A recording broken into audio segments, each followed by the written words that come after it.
Before we say goodbye, let's bring you this story and head to Germany, where a major switch in its approach to cannabis has seen growing equipment and seed sales soaring.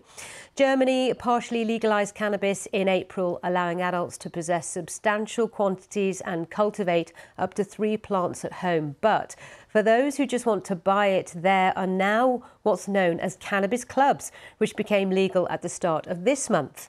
Well, I talked to Niels Harbers about this, founder of Cannabis, which is an umbrella organisation for future cannabis clubs across Germany. And I started by asking him how these clubs work.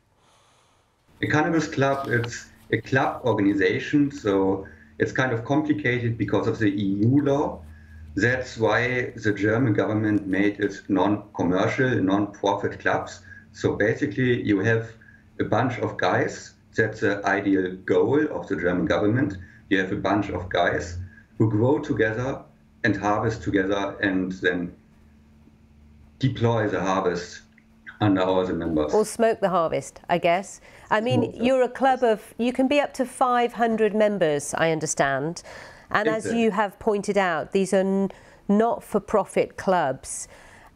Is there a regulator to keep an eye on you all?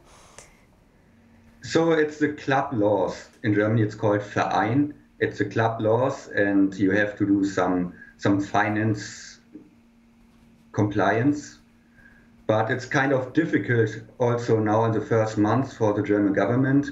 I think this is some kind of strength for our umbrella organization, because then the government has one main factor to just talk to instead of thousand different clubs.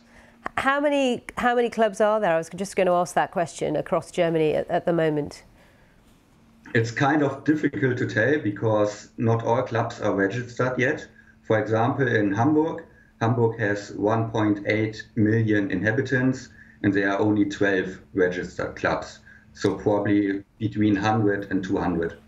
Since cannabis was legalised in April in Germany, what difference has that made? What have you seen in terms of uptake?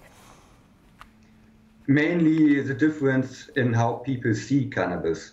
Now you can smell it everywhere, people smoke it in the streets, so it's basically just your mindset. Lots of people don't care anymore about the stigmatization behind cannabis. Has it reduced illegal sales? Do you know, is there any data on that? Not yet. So that's the problem, because now cannabis is legal, but there are not so many ways to get cannabis. So I think now the illegal market, the black market, even profits from it, because now the cannabis social clubs take some time to get the license to start growing. So probably it is going to take more than 6 months, at least, till there is some data on the black market, or we can see some reduction.